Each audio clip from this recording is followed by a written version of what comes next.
আসসালামু আলাইকুম রহমতুল্লাহি ওবরাকাতুহ। বিসমিল্লাহ আলহামদুলিল্লাহ ওয়াসসালাতু ওয়াসসালামু আলা রাসূলিল্লাহ ওয়া আলা আলিহি ওয়া সাহবিহি ওয়া মান তাবিআহুম বিইহসানিন ইলা ইয়াউমিদ্দিন। আল্লাহুম্মা আল্লিমনা মা ইয়ানফাউনা ওয়ানফা'না বিমা 'আল্লামতানা ওয়া জিদনা ইলমান ওয়া ফিকহান ফিদ-দ্বীন আমিন ইয়া রাব্বাল আলামিন। আলহামদুলিল্লাহ আমরা আল্লাহ সুবহানাহু ওয়া তাআলা হজে যাওয়ার পূর্বে আল্লাহ সুবহানাহু ওয়া তাআলা এরকম একটা মজলিসে আসার তৌফিক দিয়েছেন। আমরা আল্লাহ সুবহানাহু ওয়া তাআলার দরবারে শুকরিয়া জ্ঞাপনার্থে বলি আলহামদুলিল্লাহ। আজকে টপিকটা জানেন কিনা সবাই? টপিক কে কে জানেন? আজকে কি টপিক ছিল? হ্যাঁ, বান্দার হক বা হকের ব্যাপারে কথাবার্তা ছিল। আসলে আমরা যেহেতু হজে যাচ্ছি, তো আমরা আগে ছোটবেলায় দেখতাম যখন হজে যেত, মানে মুরব্বীরা যখন হজে যেত দেখতেন যে প্রত্যেক আত্মীয় স্বজনের কাছে আসতো, এসে ওরা ক্ষমা টমা চেয়ে নিত যে আমি যদি আর না ফিরি, মানে আমার সাথে যদি কোনো তোমার সাথে যদি কোনো অন্যায় করে থাকি আমাকে মাফ করে দিও। তো এই বিষয়টা একটা সময় ছিল, যদি এখন এটা অনেক কমে গেছে।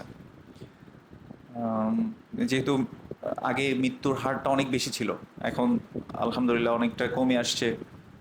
ওনার সেফ করার জন্য, অর্থাৎ হজটা যাতে আমাদের নিরাপদ হয় এটার জন্য সৌদি অনেকগুলো ইনিশিয়েটিভ নেয় এখন।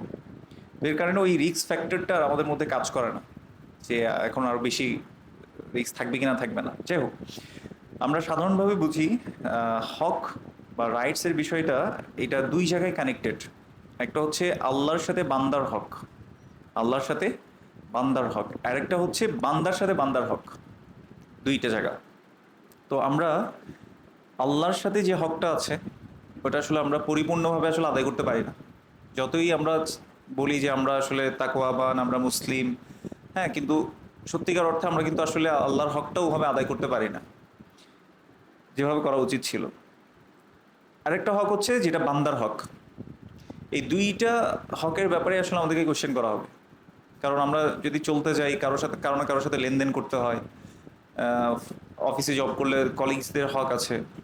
আপনি কোনো দায়িত্বপ্রাপ্ত হইলে, রেসপন্সিবল কেউ হইলে আপনার রেসপন্সিবিলিটি সম্পর্কে আপনার হক আছে। আপনি যদি বাবা হয়ে থাকেন আপনার সন্তান সন্ততির প্রতি হক আছে। আবার আপনি যদি সন্তান হয়ে থাকেন তাহলে আপনার মা বাবার প্রতি অথবা আত্মীয় স্বজনের প্রতি আপনার হক আছে। তেমনিভাবে একজন মায়েরও তার সন্তানদের প্রতি, তার স্বামীর প্রতি, স্বামীর পরিবারের প্রতি অনেকগুলো হক আছে, অনেকগুলো হক জড়িত আসলে। তো এই হকগুলো আসলে আমাদেরকে অবশ্যই মেনটেন করতে হবে, পালন করতে হবে। কেন? আল্লাহ সুবহানাহু ওয়া তাআলা বলেছেন তাই। আল্লাহ সুবহানাহু ওয়া তাআলা আমাদেরকে কিছু দায়িত্ব দিয়ে পাঠিয়েছেন এই পৃথিবীতে। একটু আগে একটা আলোচনা ছিল আমাদের, তো ওখানে আমরা আলোচনা করছিলাম, যেখানে আমরা বলেছি আল্লাহ সুবহানাহু ওয়া তাআলা যখন কোরআনের একটা আয়াত নাজিল করলেন, আর রিজালু কাওয়ামুনা আলান নিসা, নিশ্চয়ই পুরুষরা হচ্ছে নারীদের উপর কর্তৃত্বশীল।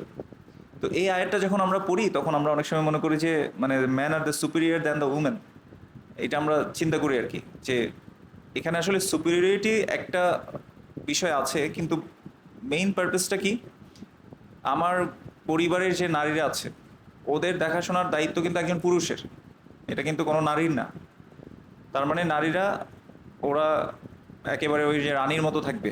ইসলামের দৃষ্টিতে ওরা কোনো, ওদেরকে বাইরে গিয়ে কোনো ভারী কাজ করতে হবে না, কোনো কিছু করতে হবে না।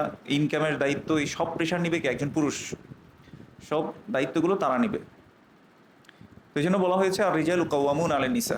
কিন্তু একটা পুরুষ যদি তার দায়িত্ব ঠিকমতো পালন না করে, রেসপন্সিবিলিটি যদি পালন না করে, তাহলে কি হবে? রাসূলুল্লাহ সাল্লাল্লাহু আলাইহি ওয়াসাল্লাম হাদিসে বলেছেন, কুল্লুকুম রাঈন ওয়া কুল্লুকুম মাসউলুন আন রাইয়াতিহি, তোমরা প্রত্যেকেই দায়িত্বশীল এবং প্রত্যেককে তার দায়িত্ব সম্পর্কে জিজ্ঞেস করা হবে। এবং রাসূলুল্লাহ সাল্লাল্লাহু আলাইহি ওয়াসাল্লাম এই হাদিসের পরবর্তী অংশ বলেছেন যে একজন পুরুষ তার পরিবারের জন্য সে দায়িত্বশীল, তাকে তার দায়িত্ব সম্পর্কে প্রশ্ন করা হবে। একজন নারী, সে তার পরিবার, পরিবারের ব্যাপারে, তার সন্তান সন্ততির ব্যাপারে এবং তার স্বামীর যে পরিবার আছে তার ব্যাপারে সে দায়িত্বশীল, তাকে সে সম্পর্কে জিজ্ঞেস করা হবে। এই জন্য রাসূল সাল্লাল্লাহু আলাইহি ওয়াসাল্লাম বলেছেন আলা কুল্লুকুম রাঈন, প্রত্যেকে দায়িত্বশীল। এখানে আরবি যে শব্দটা ব্যবহার করা হয়েছে সেটা হচ্ছে রাঈন। রাঈন বলা হয় আসলে রাখালকে। রাখাল কি করে? দেখে শুনে রাখে।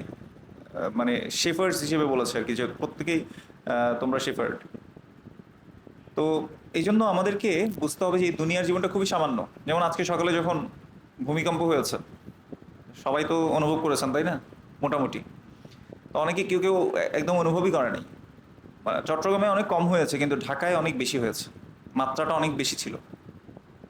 দেখেন, একটা ছোট্ট ভূমিকম্প এটা আমাদেরকে নেড়ে চেড়ে দেয়, আমরা দৌড়ে পালাই। মৃত্যু থেকে বাঁচার জন্য আসলে আমাদের একটা আকুতি আছে ভিতরে। আল্লাহ সুবহানাহু ওয়া তাআলা বলেছেন, কুল ইন্নাল মাউতাল্লাযী তাফিররুনা মিনহু ফাইন্নাহু মুলাকিকুম। যে মৃত্যু থেকে তোমরা আসলে পালিয়ে বেড়াচ্ছ, সেই মৃত্যু তোমাদেরকে কি করবে? পেয়ে বসবে। আল্লাহ বলছেন, ওয়ালাউ কুনতুম ফি বুরুজিম মুশাইয়াদাহ, যদিও তোমরা একটা প্রোটেক্টেড মানে জায়গায়ও থাকো, তারপর তোমাদেরকে মৃত্যু পেয়ে পেয়ে বসবে। তো এই দুনিয়ার জীবনটা একদম সংক্ষিপ্ত। এই সংক্ষিপ্ত সময়টা আসলে আমরা কিভাবে অতিবাহিত করছি, এইটার উপরে আসলে আমাদেরকে প্রশ্ন করা হবে। আমরা যখন on the day of judgment দাঁড়াবো, তখন আমাদেরকে দেখানো হবে যে আমরা কি করেছিলাম। আমল নামা আল্লাহ সুবহানাহু ওয়া তাআলা তো জানেন সব কিছু।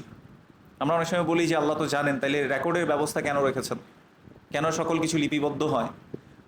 তো এটার একটা রিজন হচ্ছে যে আমরা যাতে নিজের চোখে দেখি আল্লাহ যে আদিল, ইনসাফকারী, জাস্টিস করেন, তো এটা আমরা নিজের চোখে দেখব। আল্লাহ সুবহানাহু ওয়া তাআলা এই জন্য বলেছে, ওয়াউদি আল কিতাব ফাতারাল মুজরিমিনা মুশফিকিনা মিম্মা ফিহি। সেদিন মুজরিম যারা, অপরাধী যারা, তাদেরকে তাদের কিতাব দেওয়া হবে, আমলনামা দেওয়া হবে। তারা দেখবে যে তারা কি কি আমল করত। তারা দেখে বলবে, মা লি হাযাল কিতাব লা ইউগাদিরু সগীরাতান ওয়ালা কাবীরাতান ইল্লা আহসাহা। এটা কোন বই, মানে আশ্চর্য একটা বই, এটার মধ্যে তো ছোট বড় সকল কিছুই লিপিবদ্ধ আছে, কোনো কিছুই বাদ নাই। তো আল্লাহ যে ইনসাফ করবেন, এটা আল্লাহ সুবহানাহু ওয়া তাআলা প্রমাণ করবেন on the day of judgment. তো এই জন্য আমাদের আসলে আমাদের প্রত্যেকটা জিনিস নিয়ে ভাবা উচিত। এই যে আজকেই দেখেন, আজকে একটা ইন্টারভিউ চলছিল, মানে ইন্টারভিউ না, কোয়েশ্চেন আনসার সেশন চলছিল একজন ডক্টরের সাথে। তো ডক্টর, এটা ভিডিওটা অনেক ভাইরাল হয়ে গেছে সোশ্যাল মিডিয়াতে এখন। ডক্টর কোয়েশ্চেন আনসার দিতে দিতে ওই মুহূর্তে ভূমিকম্প শুরু হয় আর কি, লাইভ চলছিল। তো উনি লা ইলাহা ইল্লাল্লাহ মুহাম্মাদুর রাসূলুল্লাহ বারবার পড়ছিলেন, বারবার পড়ছিলেন। ওই উপলব্ধি থেকে আপনি একটা জিনিস চিন্তা করেন, তিনি বুঝতে পারছিলেন। এবং একটা কথা আপনি মনে রাখবেন, আমরা অনেক সময় যখন ভয় পেয়ে যাই, আমরা কমনলি কি বলি? ও মা, ও বাবা, ও বাবা রে, এই শব্দগুলো বলি আমরা। কিন্তু যে মানুষটা আল্লাহর সাথে কানেক্টেড থাকবে, আল্লাহ তাকে অটোমেটিকলি কি করাবেন? আল্লাহকে রিমাইন্ড করার, তাকে মনে করার, স্মরণ করার আল্লাহ সুবহানাহু ওয়া তাআলা তৌফিক দান করবেন। এই জন্য মুমিন হিসেবে আমাদের উচিত আমরা যাতে আল্লাহর সাথে কানেক্টেড থাকি। আমি বলছি না যে ওই ডক্টর খুব পায়াস বা আমি এরকম কিছু বলছি না, তবে ওনার যে আল্লাহকে স্মরণ করার বিষয়টা খুবই প্রশংসনীয়। আল্লাহ সুবহানাহু ওয়া তাআলা ওনাকে বারাকা দান করুক, এবং আমাদেরকেও আল্লাহ সুবহানাহু ওয়া তাআলা সেই বান্দাদের মধ্যে অন্তর্ভুক্ত করুন যারা আল্লাহ সুবহানাহু ওয়া তাআলার স্মরণ সহ আল্লাহর সন্তুষ্টি নিয়ে পৃথিবী থেকে যেতে পারবে ইনশাআল্লাহ। যাই হোক, এই জন্য আমরা যে কথাটা বলছি, আল্লাহর হক আল্লাহ হয়তো আমরা পরিপূর্ণভাবে আদায় করতে না পারলেও আল্লাহ অনেক কিছু, আল্লাহ সুবহানাহু ওয়া তাআলা আল হালিম, তিনি সহনশীল। এই যে আমরা দিনে রাতে এত গুনাহ করছি, আল্লাহ চাইলে সাথে সাথে আমাদেরকে পাকড়াও করতে পারতেন। আমি চোখ দিয়ে গুনাহ করছি, আল্লাহ সুবহানাহু ওয়া তাআলা চাইলে আমার দৃষ্টিশক্তির সাথে সাথে কেড়ে নিতে পারতেন। হাত দিয়ে গুনাহ করছি, আল্লাহ সুবহানাহু ওয়া তাআলার সাথে সাথে আমার হাতটাকে প্যারালাইসিস করে ফেলতে পারতেন, পাকে প্যারালাইসিস করতে পারতেন। কিন্তু না, আল্লাহ সুবহানাহু ওয়া তাআলা আমাদেরকে সুযোগ দিচ্ছেন। এই জন্য আল্লাহর একটা গুণাবলীর মধ্যে একটা গুণাবলী হচ্ছে, নাম হচ্ছে আল হালিম। আল হালিম মানে যিনি সহনশীল। উনি বান্দার এত গুনাহ করতে দেখে, তারপর আল্লাহ সুবহানাহু ওয়া তাআলা ছাড় দেন, সুযোগ দেন। আল্লাহ সুবহানাহু ওয়া তাআলা এমনকি পাপীদেরকেও আল্লাহ সুবহানাহু ওয়া তাআলা বলছেন, ওয়ালা নুযিকান্নাহুম মিনাল আযাবিল আদনা দুনাল আযাবিল আকবারি লাআল্লাহুম ইয়ারজিউন। আমি তাদেরকে বড় শাস্তি দেওয়ার আগে ছোট ছোট শাস্তি দেব। কেন? এটাও মানে ফ্রম দ্য মার্সি অফ আল্লাহ সুবহানাহু ওয়া তাআলা, আল্লাহ সুবহানাহু ওয়া তাআলার মার্সি থেকে এটা আল্লাহ সুবহানাহু ওয়া তাআলা করেন। কেন? লাআল্লাহুম ইয়ারজিউন, যাতে তারা ফিরে আসতে পারে। সো আল্লাহ সুবহানাহু ওয়া তাআলা will give us some sign, কিছু চিহ্ন আল্লাহ দিবেন, নিদর্শন দেখাবেন, কিছু ছোট শাস্তি দিবেন, যাতে আমরা আল্লাহর কাছে ফিরে আসতে পারি। আল্লাহ সুবহানাহু ওয়া তাআলা আমাদেরকে সত্যিকার অর্থে তার দিকে ফিরে আসার তৌফিক দান করুন। সূরাতুল আম্বিয়ার মধ্যে আল্লাহ সুবহানাহু ওয়া তাআলা প্রথম আয়াতে এই জন্য বলেছেন, ইকতারাবা লিন-নাসি হিসাবুহুম ওয়া হুম ফি গাফলাতিন মুরিদুন। মানুষের কাছে তাদের হিসেবের সময়টা কাছাকাছি আসছে, কিন্তু তারা মানে হিডলেসনেস অবস্থায় মুখটাকে ফিরিয়ে রেখেছে। আপনি গাফেল, এই তোর কিছু মানুষ আছে একদম গাফেল, জানেই না কি হচ্ছে না হচ্ছে, কোথায় যাচ্ছি, কেন আসছি, কেন আল্লাহ আমাকে পাঠালেন, এটাই জানে না। আবার কিছু মানুষ আছে যে জেনে শুনে তারা কি করছে, মুখটাকে ফিরিয়ে রেখেছে। মুরিদুন, আল্লাহ সুবহানাহু ওয়া তাআলা জন্য দুইটা কথাই এখানে বলেছেন। ইকতারাবা লিন-নাসি হিসাবুহুম, মানুষের কাছে তাদের যে হিসেবের সময়টা এটা কাছাকাছি আসছে। ওয়া হুম ফি গাফলাতিন মুরিদুন, তারা মানে গাফেল অবস্থায় মুখটাকে কি করে রেখেছে? ফিরিয়ে রেখেছে। তো আল্লাহ আমাদেরকে এমন হওয়া থেকে হেফাজত করুন, আমিন। এই জন্য আমাদের উচিত আল্লাহর প্রতি যে হক এটা যথাযথভাবে আদায় করার সাথে সাথে মানুষের প্রতি যে হক সেটাও যাতে আমরা কি করি, যথাযথভাবে আদায় করি। রাসূলুল্লাহ সাল্লাল্লাহু আলাইহি ওয়াসাল্লাম একটি হাদিসের মধ্যে বলেছেন, আতাদরুনা মানিল মুফলিস, মানে do you know who is the bankrupt, যে ওইটাকে কি বলে, মানে নিঃস্ব ব্যক্তিকে তোমরা কি জানো? তখন সাহাবারা উত্তর দিল যে নিঃস্ব হচ্ছে সে ব্যক্তি যার কাছে কোনো দিনার দিরহাম নাই, টাকা পয়সা নাই সে, আর যার কাছে থাকার কোনো জায়গা নাই, সে হচ্ছে নিঃস্ব। মানে সাধারণভাবে আমরা নিঃস্ব বলতে তো এটাই বুঝি, বা দেউলিয়া কাদেরকে বলি আমরা, ব্যাংক্রাফট ব্যক্তি কাকে বলি, যার কাছে কোনো কিছুই নাই আর। তো রাসূলুল্লাহ সাল্লাল্লাহু আলাইহি ওয়াসাল্লাম বলেছেন, ইন্নাল মুফলিসা মিন উম্মতি ইয়াতি ইয়াউমাল কিয়ামাতি বিসসালাতিন ওয়া সিয়ামিন ওয়া যাকাতিন, আমার উম্মতের মধ্যে নিঃস্ব ব্যক্তি হচ্ছে ওই ব্যক্তি যে ব্যক্তি অনেক সালাহ, অনেক সিয়াম রোজা, অনেক যাকাতের সওয়াব নিয়ে কিয়ামতের দিন আসবে। ওয়ায়াতি ক্বাদ শাতামা হাদা, কিন্তু সে এও নিয়ে আসবে সাথে সাথে, মানে অনেক সলাত, অনেক সিয়াম, অনেক যাকাতের সওয়াবের সাথে সাথে সে নিয়ে আসবে হয়তো সে কাউকে গালি দিয়েছিল, হ্যাঁ, ক্বাদ শাতামা হাদা। এরপর ওয়াকাদাফা হাদা, হয়তো কাউকে সে মিথ্যে অপবাদ দিয়েছিল। 3 ওয়া আকালা মাল হাদা, হয়তো কারো সম্পদ সে কি করেছিল, ভক্ষণ করেছিল, মানে অন্যায়ভাবে কারো সম্পদ সে গ্রাস করেছিল। ওয়া সাফাকা দামা হাদা, সে হয়তো কারো রক্ত ঝরিয়েছিল অন্যায়ভাবে। ওয়া দরাবা হাদা, এবং হয়তো সে কাউকে মেরেছিল অন্যায়ভাবে। ফায়ুতা হাদা মিন হাসানাতিহি, এই যে যাদেরকে সে গালি দিয়েছিল, যাদেরকে সে মেরেছিল, অপবাদ দিয়েছিল, সম্পদ ভক্ষণ করেছিল, তাই না? আরেকটা কি ছিল? মিথ্যা অপবাদ দেয়া, কারো সম্পদ ভক্ষণ করা। এই যে অপরাধগুলো করেছে এদেরকে তার নেক আমল থেকে, এই যে সলাতের সওয়াব, যাকাতের সওয়াব, তারপর কি আপনার সিয়ামের সওয়াব, রোজার যে সওয়াব রয়েছে, এগুলো সবগুলো থেকে ওই বান্দাদেরকে দিয়ে দেওয়া হবে, একটা একটা করে দিতে থাকে। রাসূল সাল্লাল্লাহু আলাইহি ওয়াসাল্লাম এরপর বললেন, ফাইন ফানিয়াত হাসানাতুহু ক্বাবলা আন ইউকদা মা আলাইহি, সে এতগুলো মানুষের যে গালি দিয়েছিল, অপবাদ দিয়েছিল, সম্পদ ভক্ষণ করেছিল, রক্ত ঝরিয়েছিল অথবা মেরেছিল, এই মানুষগুলোকে তার সওয়াবগুলো দিতে দিতে কি হবে, সব তার সওয়াব শেষ। তারপরেও কিছু মানুষ থেকে যাবে যাদেরকে হয়তো গালি, সম্পদ ভক্ষণ করা, মেরেছে, এই কাজগুলো তার থেকে যাবে। তখন কি করা হবে? উখিযা মিন খাতায়াহুম, আল্লাহ সুবহানাহু ওয়া তাআলা তাদের গুনাহগুলোকে নেবেন। ফাতুরিহাত আলাইহি, তার উপরে এই গুনাহগুলোকে ছুঁড়ে ফেলা হবে। সুম্মা তুরিহা ফিন্নার, আর সে জাহান্নামে তাকে নিকৃষ্ট অবস্থায় অপমান অপদস্থ করে কি করবেন, আল্লাহ সুবহানাহু ওয়া তাআলা নিক্ষেপ করবেন। তাহলে দেখেন, একটা বান্দা সে সলাত পড়েছে কার জন্য? আল্লাহর জন্য। সে সিয়াম করেছে আল্লাহর জন্য, যাকাত দিয়েছে আল্লাহর জন্য, কিন্তু সে বান্দার হকগুলো কি করে নাই, ঠিকভাবে আদায় করে নাই। যেমন রাসূলুল্লাহ সাল্লাল্লাহু আলাইহি ওয়াসাল্লাম একটি হাদিসে বলেছেন, আল মুসলিমু মান সালিমা আল মুসলিমুনা মিন লিসানিহি ওয়া ইয়াদিহি, কামা ক্বালা আলাইহিস সালাতু ওয়াস সালাম, একজন প্রকৃত মুসলিম হচ্ছে সেই ব্যক্তি যে তার মুখ এবং হাত থেকে অন্যকে কি রাখে, নিরাপদ রাখে। তার মুখ দিয়ে আমি কারো কোনো ক্ষতি সাধন করব না, তারপর আমার হাত দিয়ে যাতে কেউ কি না হয়, ক্ষতি সাধন, মানে ক্ষতি কারো যাতে সাধিত না হয়, এই জন্য আমি কি থাকবো, সবসময় সচেষ্ট থাকবো। সুবহানাল্লাহ। তাহলে এই হাদিস থেকে কি বুঝলেন? যে সব কিছু করেছে আল্লাহর জন্য, সলাত, সিয়াম, যাকাত, এতগুলো, মানে সে সওয়াব নিয়ে আসবে, কিন্তু কিয়ামতের দিন মানুষের হক নষ্ট করার কারণে তার কাছ থেকে সকল আমলনামা কি করা হবে, তার সওয়াবের ইয়াগুলো, কারণ সেদিন কোনো দিনার এবং দিরহাম থাকবে না। তো এই জন্য আমাদের উচিত যে আমরা যখন কথা বলছি, আমরা কিন্তু খুব সহজে গালাগালি করি, বিশেষ করে চিটাগানিয়ান মানুষরা দেখবেন যে কথায় কথায় বলে অমুকের ফুয়া, কথা বলে ফেলে, তাই না? তারপরে এই যে গীবত করি আমরা, অন্যের হক নষ্ট করা, তাইলে ও চলে যাচ্ছে। দেখেন, ধরুন আমি আমি আল্লাহ যে উদাহরণটা দিয়েছে সেটা আপনাকে বলি। আপনি মনে করেন আমাকে চিনেন, আমার মনে করেন যে একজন ভাই মারা গেছে, আমি আপনাদেরকে বললাম যে ভাই একটু আসিয়েন, আমার ভাই মারা গেছে, জানা যায় এতটা বাজে। তো সবাই যেহেতু একটু যারা আগে ভাগে যায়, ওরা কি করে, ওই ভাইয়ের লাশটা একটু দেখতে চাই, লাশটা কোথায় রেখেছেন একটু দেখে আসি। তো মনে করেন যে এইভাবে ড্রয়িং রুমের মধ্যে মনে করেন যে আমার ভাইয়ের লাশটা এভাবে শোয়ানো আছে, আপনারা আসলেন, আমি হঠাৎ দৌড়ে গিয়ে আমার ভাইয়ের রক্তে মাংসের গড়াই শরীর থেকে আমি চিবিয়ে চিবিয়ে আপনাদের সামনে মানে গোশতগুলো খেয়ে ফেলছি।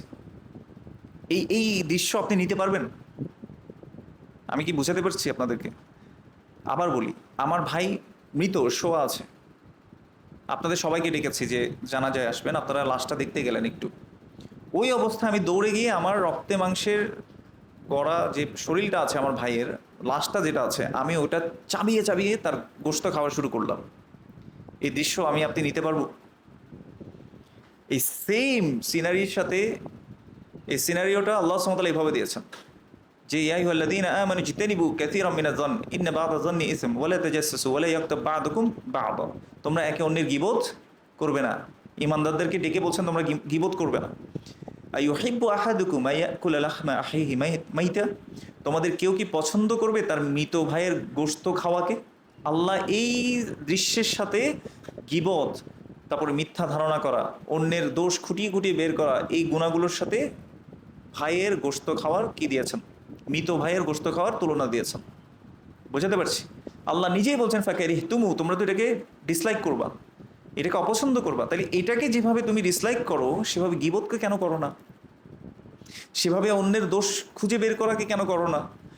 সেভাবে তুমি অন্যের ব্যাপারে মন্দ ধারণা করাকে কেন তুমি এটাকে অপছন্দ করো না?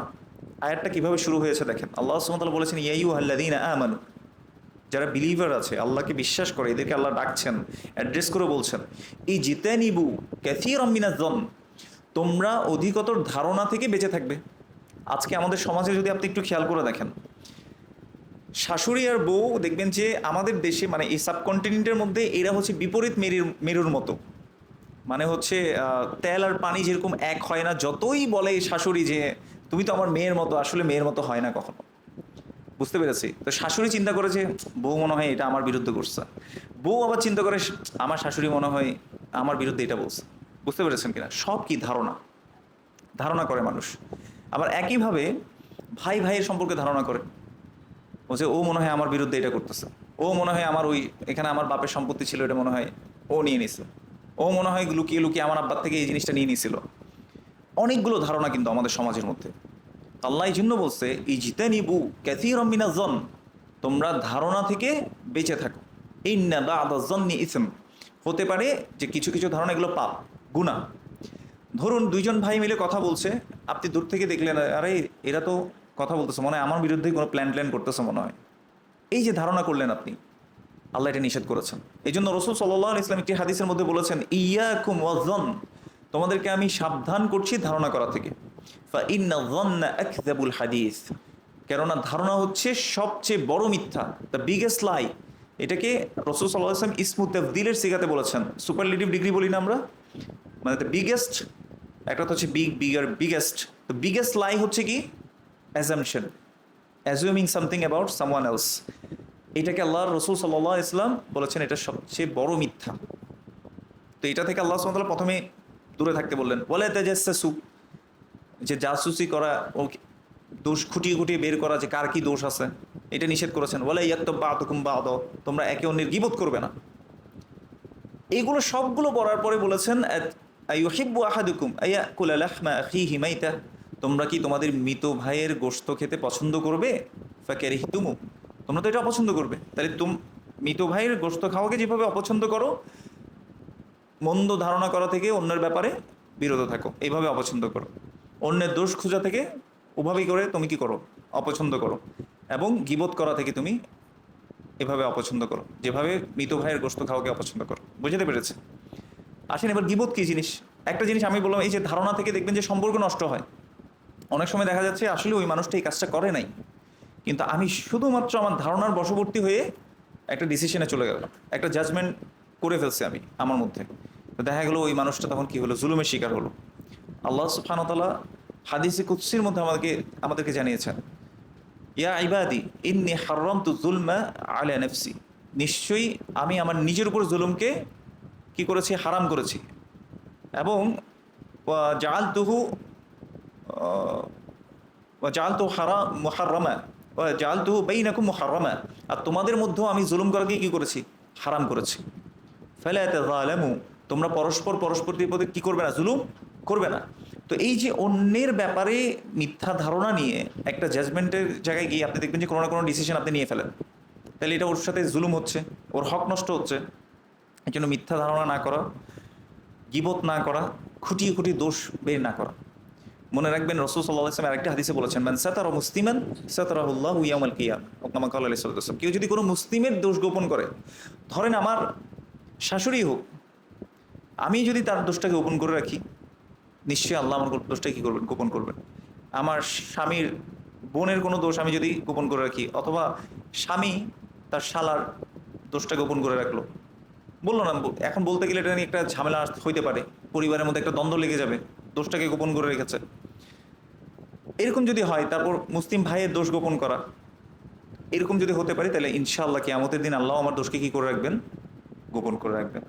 তো আমাদেরকে এই জিনিসগুলো বুঝতে হবে। তবে তার মানে এই না, ধরুন ধরে নেই যে একজন ভাই সে মানুষের টাকা মেরে দেয়, তার এই স্বভাবটা আছে, তার সাথে আমি লেনদেন করেছি কয়েকবার, যতবারই লেনদেন করেছি ও আমার টাকাটা মেরে দিয়েছে, ঠিক মতো দেয় নাই, কথা দিয়ে কথা রাখে নাই, ঘুরিয়েছে।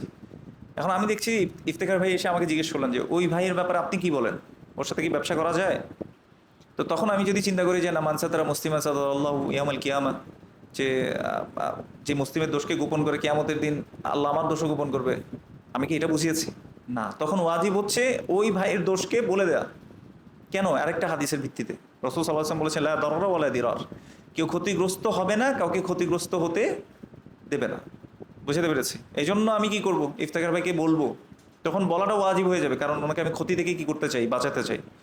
তখন আমি বলবো যে না, এই ভাইয়ের সাথে আপনি লেনদেনে যান না, এই সমস্যা আমি ফেস করেছি, এই জন্য। তবে এর চেয়ে বাড়তি কথাও আমি আর বলবো না, না না এই কিন্তু সলাতও পড়ে না, এই কিন্তু ওদিকে গিয়ে সিগারেটও খায়, এগুলো বলার দরকার নাই। যতটুক আমার তাকে মানে ওনাকে জানানো দরকার, আমি অতটুকুই কি করব, ওনাকে জানাবো। বুঝাতে পেরেছি? আচ্ছা, তো এর দ্বারা আমাদের কি হয়, অন্যের হক নষ্ট হয়। আর সবচেয়ে নেগলেক্টিং যে পয়েন্টটা, সেটা হচ্ছে লেনদেনের ব্যাপারে আমরা মূলত কথা দিয়ে কথা রাখি না। কথা দিয়ে আমরা কি করি না, কথা রাখি না। আল্লাহ সুবহানাহু ওয়া তাআলা বলেছে, হে ইমানদারগণ, আউফু বিল উকুদ, তোমাদের যে কন্ট্রাক্ট আছে সেটাকে তোমরা কি করো, ফুলফিল করো। আল্লাহ, আমরা যেটা কথা দিয়েছি সেটা ফুলফিল করতে আল্লাহ সুবহানাহু ওয়া তাআলা আদেশ করেছেন। রাসূলুল্লাহ সাল্লাল্লাহু আলাইহি ওয়াসাল্লাম বলেছেন, আয়াতুল মুনাফিকি সালাসা, মুনাফিকের চিহ্ন হচ্ছে কয়টা? তিনটা। ইদা হাদ্দাসা কাযাবা, যখন কথা বলবে মিথ্যা বলবে। ইদা ওয়া'আদা আখলাফা, যখন কোনো ওয়াদা করবে তখন সেটা খিলাফ করবে। এবং ইদা তুমিনা খানা, কোনো কিছু যদি আমানত রাখা হয় সেই আমানতের সে কী করবে, খেয়ানত করবে। তাহলে মিথ্যা কথা বলা, ওয়াদা খেলাফ করা, আমানতের খেয়ানত করা, এগুলো মুনাফিকের নিদর্শন। আল্লাহ সুবহানাহু ওয়া তাআলা আমাদেরকে এগুলো থেকে হেফাজত করুন, আমিন। আরেকটা বিষয় যেটা সবচেয়ে নেগলেক্টিং পয়েন্ট, এবং হজের আগে কেন এই আলোচনাটা করছি, সেটা হচ্ছে ঋণ। এই ঋণটাকে আমরা খুব ইয়া করে দেখি, মানে গাফেল অবস্থায় থাকি, কোনো কিছু মনে করি না। হ্যাঁ, ভ্যালিড রিজনে ঋণ নেওয়া যেতে পারে, সাহাবারা নিয়েছেন, ইভেন রাসূলুল্লাহ সাল্লাল্লাহু আলাইহি ওয়াসাল্লাম বন্ধক রেখেছেন জিনিস, তাই না? তো এটা ভ্যালিড রিজনে নেওয়া যেতে পারে।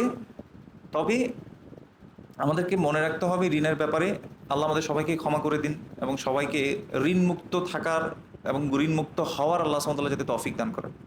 আমরা যদি কারো কারো সম্পদ নিয়ে আসলে দিতে নাও পারে, আমরা যাতে মাফ নিয়ে নিই, অবশ্যই যাতে মাফ হলে নিয়ে নিই, যে আমি তোমার এই সম্পদটা আসলে নিয়েছিলাম, ধার হিসেবে নিয়েছিলাম, দিতে পারছি না, তুমি আমাকে মাফ করে দাও, আমার আসলে আর কোনো উপায় নেই, এরকম করে হলেও আসলে কি করতে হবে, মাফ চেয়ে নিতে হবে। কারণ এটা এত সিভিয়ার। রাসূলুল্লাহ সাল্লাল্লাহু আলাইহি ওয়াসাল্লাম থেকে আবু হুরায়রা রাদিয়াল্লাহু তাআলা আনহু বর্ণনা করছেন, নাফসুল মুমিনি মুআল্লাকাতুন বিদাইনিহি হাত্তা ইউকদা আনহু, একজন মুমিনের হৃদয় বা যে আত্মাটা রয়েছে সেটা ঝুলন্ত অবস্থায় থাকে।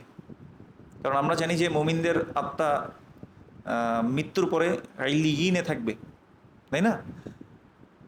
জান্নাতের একটা অংশের মধ্যে ওদেরকে মানে ঘুরিয়ে নিয়ে আসা হবে, এবং কবরের মধ্যে বারজাখী জীবনেও তাকে জান্নাতের জায়গাটা তাকে দেখানো হবে। কিন্তু যদি ঋণ থেকে থাকে, সেটা ঝুলন্ত অবস্থায় থাকবে। বুঝতে পেরেছে? তো এটা সব কঠিন হাদিসগুলোর মধ্যে একটা, যে মুমিনের হৃদয় মানে নাফস, সেটাও কি থাকবে, রূহটা ঝুলন্ত অবস্থায় থাকবে তার ঋণের কারণে।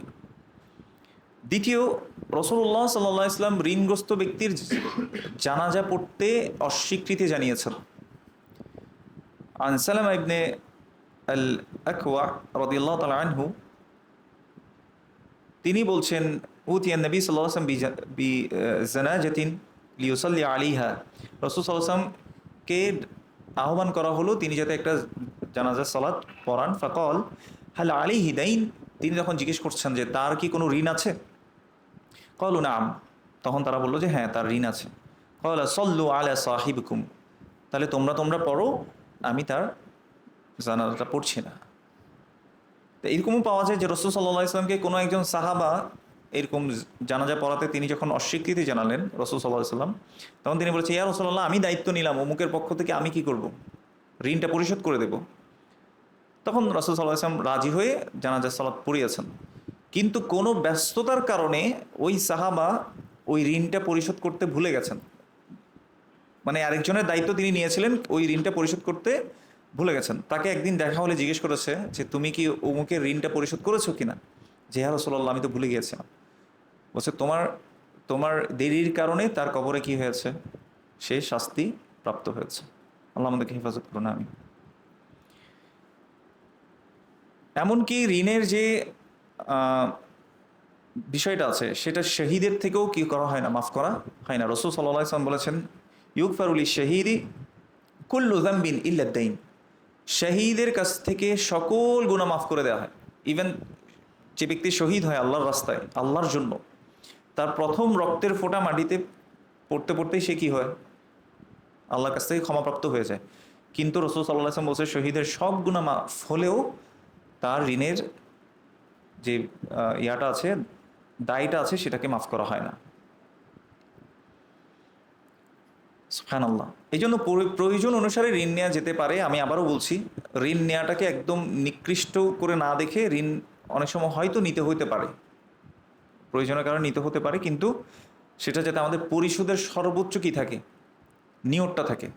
কারো যদি পরিশোধ করার কি থাকে, নিয়ত থাকে যে আমি অবশ্যই তার ঋণটা পরিশোধ করব, রাসূল সাল্লাল্লাহু আলাইহি ওয়াসাল্লাম তার ব্যাপারে বলছেন মান আখাযা আমওয়ালান নাসি ইউরিদু আদাআহা আদাল্লাহু আনহু, কেউ যদি ঋণ নিয়ে সেটা পরিশোধের নিয়ত করে, আল্লাহ সুবহানাহু ওয়া তাআলা অবশ্যই অবশ্যই ওই ব্যক্তিকে পরিশোধ করার ব্যবস্থা করে দেবেন, তার পক্ষ থেকে পরিশোধ করার ব্যবস্থা আল্লাহ সুবহানাহু ওয়া তাআলা করে দেবেন।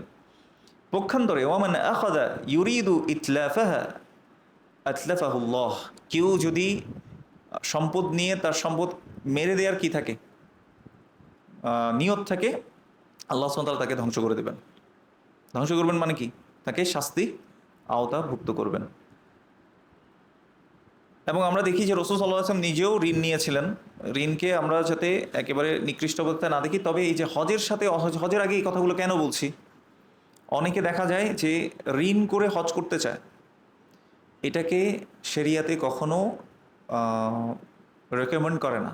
আপনাকে এটাকে সবসময় ডিসকারেজ করা হয় যে আপনি ঋণ নিয়ে কোথায় যাবেন না, হজে বা উমরায় আপনি যাবেন না, আগে ঋণ আগে। কারণ ঋণ পরিশোধ করা আমার জন্য আগে ওয়াজিব, হজ করার আগে। বুঝতে পারছি?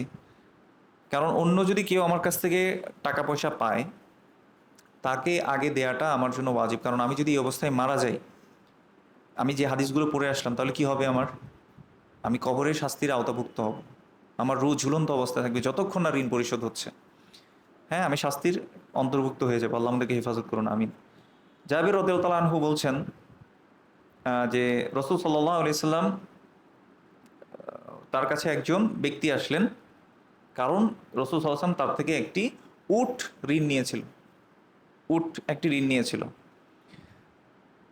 ফাআমারানি আন উকদিয়া আর-রাজুলা বিঈরাহু, আমাকে রাসূল সাল্লাল্লাহু আলাইহি ওয়াসাল্লাম বলেছেন যে রাসূল সাল্লাল্লাহু আলাইহি ওয়াসাল্লামের পক্ষ থেকে যাতে, মানে রাসূল সাল্লাল্লাহু আলাইহি ওয়াসাল্লাম কিছু সম্পদ পেতেন, যুদ্ধলব্ধ 1/5 তিনি পেতেন, খুমুস বলা হয় এটাকে। তো এরকম কিছু উট ছিল, সেখান থেকে ওই লোক যেহেতু উটের জন্য আসছে, সে পায়, সে চাইতে আসছে আবার, তখন একজন সাহাবীকে রাসূল সাল্লাল্লাহু আলাইহি ওয়াসাল্লাম বললেন যে ওই জায়গা থেকে একটা উট ওকে দিয়ে দাও। তখন ওই সাহাবী বলছে ফাকুলতু লাম আজিদ ফিল ইবলি ইল্লা খায়রা মিন সিন্নিহি, সে যে বয়সের উট দিয়েছিল ওই বয়সের উট আমি ভালো, মানে এর চেয়ে ভালো উট ছাড়া আর কোনো কিছু পাচ্ছিলাম না। মানে সে যে মানের উট দিয়েছে তার চেয়ে ভালো ভালো উট আমি পাচ্ছি। ফর এক্সাম্পল, আমি আর একটু বোঝার জন্য বলি। ফর এক্সাম্পল, রাসূল সাল্লাল্লাহু আলাইহি ওয়াসাল্লাম হয়তো কারো কাছ থেকে করলা একটা গাড়ি কি নিয়েছিল, ঋণ নিয়েছিল। এখন ওই মডেলে মনে করেন যে 2012 মডেলের এক্স করলা হয় না, আসলে 6 পর্যন্ত আসছিল, মনে করেন যে 2006-এর একটা মডেলের এক্স করলা নিয়েছিল। এখন যখন ফেরত দিতে যাচ্ছে তখন দেখতেছে সব হচ্ছে কি করলা ক্রস, হ্যাঁ, এলিয়েন প্রিমিয়াম 18-19 মডেলের, আর ভালো কিছু পাচ্ছে না। তখন এটা মনে করেন যে রসুল আসলামকে বললো, তো রসুল আসলাম কি বলেছেন দেখেন, যে ওই বয়সী যখন উট পাওয়া যাচ্ছে না, কলা আতিহি, ওই ভালোটাই দিয়ে দাও। ফাইন্না খায়রুকুম আহসানুকুম কদাআন, নিশ্চয় তোমাদের মধ্যে উত্তম হচ্ছে যে ঋণ পরিশোধে উত্তম। তার মানে ঋণটা আরো ভালোভাবে যদি কেউ পরিশোধ করে, ঋণ তো দিলাম, যে যখন চাইলো তখন আমি ঋণটাকে পরিশোধ করে দিলাম, টাইম মতো দিয়ে দিলাম, সাথে আপনি যদি মনে করেন যে আরো কিছু গিফটও দেন, এটা কিন্তু আবার সুদের আওতাভুক্ত হবে না। সে যদি এটা চায় তখন এটা কি সুদ, যে আমার থেকে এটা নিচ্ছ, আমাকে একটু বেটার কিছু দিতে হবে, তখন এটা সুদ। কিন্তু ঋণ দেওয়ার সময় আপনি যদি কার কাছ থেকে ঋণ নিয়েছেন তাকে যদি আরো উত্তমভাবে পরিশোধ করেন, রাসূল সাল্লাল্লাহু আলাইহি ওয়াসাল্লাম বলেছেন ফাইন্না খায়রুকুম আহসানুকুম কদাআ, নিশ্চয়ই তোমাদের মধ্যে উত্তম হচ্ছে সে যে ঋণ পরিশোধে উত্তম, মানে উত্তমভাবে যে ঋণটাকে পরিশোধ করে। 6 নম্বর যে বিষয়টা বলবো ঋণ নিয়ে, সেটা হচ্ছে আল্লাহ রসুল সাল্লাল্লাহু আলাইহি সাল্লাম ঋণ থেকে পানা চাইতেন। তিনি বলতেন আল্লাহুম্মা ইন্নী আউযু বিকা মিনাল মা'সামি ওয়াল মাগরাম, তিনি বলতেন হে আল্লাহ, আমি আপনার কাছে গুনাহ থেকে এবং ঋণের যে ভার রয়েছে সেটা থেকে আমি আপনার কাছে আশ্রয় চাই। তো এটা আরবিতে বলতে না পারলেও আমরা বাংলায় হলে বলবো যে আল্লাহ, আমি ঋণ থেকে তোমার কাছে মুক্তি চাই। সর্বোপরি আমি যে কনক্লুশনে আসতে চাই সেটা হচ্ছে বান্দার হকের ব্যাপারে আমরা যাতে সচেতন থাকি। গালি দিলে on the day of judgment আমার এত, আপনি চিন্তা করে দেখেন, এত কষ্ট করে আমি সলাতে দাঁড়াচ্ছি, ঘুম যেতে ইচ্ছা করতেছে ফজরের সময়, তারপরেও আমি চলে যাচ্ছি, তাই না? আর শীতের সময় তো আরও বেশি, কম্বল টম্বল জড়াই আমি আছি, সেটা সব ছেড়ে দিচ্ছি কার জন্য? আল্লাহর জন্য। এত কষ্ট আমি করছি, সিয়াম রাখছি না খেয়ে কষ্ট করে, জাকাত যখন দিচ্ছি কষ্টার্জিত টাকা, আমার টাকা, এটা আমি দিয়ে দিচ্ছি আল্লাহর জন্য, অথবা দান করছি যখন, তাই না, ডোনেশন যখন করছি তখন আল্লাহর জন্য আমি আমার নিজের টাকা দিয়ে দিচ্ছি, এত কষ্টের আমল আরেকজন নিয়ে যাবে on the day of judgment. কত কত হতভাগা না! এই জন্য রাসূল সাল্লাল্লাহু আলাইহি ওয়াসাল্লাম বলেছেন ইন্নাল মুফলিসা মিন উম্মতি, আমার উম্মতের সবচেয়ে নিঃস্ব হচ্ছে সে ইয়াতি ইয়াউমাল কিয়ামাতি বিসলাতিন ওয়া সিয়ামিন ওয়া যাকাতিন, সালাত সিয়াম যাকাত অনেক কিছু নিয়ে আসবে, হয়তো সে কাউকে শাতামা হাদা, গালি দিয়েছে, কদাফা হাদা, অপবাদ দিয়েছে। আমরা অনেক সময় দেখবেন যে ঝগড়া লাগলে অন্য নামে গিয়ে প্যাঁচ মেরে দিই, না অপবাদ দিই, ও ওইটা করছে, ওইটা করছে, ওইটা করছে, আসলে কিন্তু করা নেই। এই যে অপবাদ, তাহলে আমার কষ্টের আমল সে নিয়ে যাবে, আমলের যে প্রতিদান সেটা সে নিয়ে যাবে। মা বোনেরা দেখা যায় অনেক কষ্ট করে পর্দা করে, গরমের মধ্যে পর্দা করে, এই পর্দার যে সওয়াব সেটা কি আরেকজন নিয়ে যাবে। ইয়া সালাম, আল্লাহ আমাদেরকে বোঝার তৌফিক দান করুন। এই জন্য যা বললাম আগে, আল্লাহ আমাকে আমল করার তৌফিক দান করুন এবং আপনাদেরকে আমল করার তৌফিক দান করুন, এবং আল্লাহ সুবহানাহু ওয়া তাআলা আমাদের হজটাকে হাজ্জে মাবরুর করার তৌফিক দান করুন, এবং হজের আগে মানুষের যে হকগুলো আছে সেগুলো যাতে দিয়ে আমরা একেবারে পরিশুদ্ধ হয়ে আবার হজ করে এসব, কারণ রাসূল সাল্লাল্লাহু আলাইহি ওয়াসাল্লাম বলেছেন হাজ্জুল মাবরুর লাইসা লাহা জাযাউন ইল্লাল জান্নাহ, হাজ্জে মাবরুর যদি হয় তাহলে জান্নাত ছাড়া আর কোনো প্রতিদান আল্লাহ দিবেন না, তার মানে জান্নাতে অবশ্যই সে যাবে ইনশাল্লাহ। আল্লাহ সুবহানাহু ওয়া তাআলা আমাদেরকে পরিশুদ্ধ হওয়ার তৌফিক দান করুন, এবং আল্লাহ সুবহানাহু ওয়া তাআলা সকল প্রকার হক যেগুলো আমাদের দ্বারা নষ্ট হয়েছে আল্লাহ সুবহানাহু ওয়া তাআলা সেগুলো পরিশোধ করার আল্লাহ সুবহানাহু ওয়া তাআলা তৌফিক দান করুন, এবং আল্লাহ সুবহানাহু ওয়া তাআলা অন্যের হক নষ্ট করা থেকে, অন্যকে অপবাদ গালি দেয়া, কারো সম্পদ ভক্ষণ করা, মারা, রক্ত ঝরানো, এগুলো থেকে আল্লাহ আমাদেরকে হেফাজত করুন, এবং আল্লাহ সুবহানাহু ওয়া তাআলা তার প্রিয় বান্দাদের মধ্যে আমাদেরকে কবুল করে নিন। মৃত্যু অবধি রাসূলুল্লাহ সাল্লাল্লাহু আলাইহি ওয়াসাল্লামের সুন্নাহর উপর অটল থাকার তৌফিক দান করুন। হাদা ওয়া সাল্লাল্লাহু আলা নবিয়িনা মুহাম্মদ ওয়া আলা আলিহি ওয়া সাহবিহি আজমাইন। আসসালামু আলাইকুম ওয়া রাহমাতুল্লাহি ওয়া বারাকাতুহু।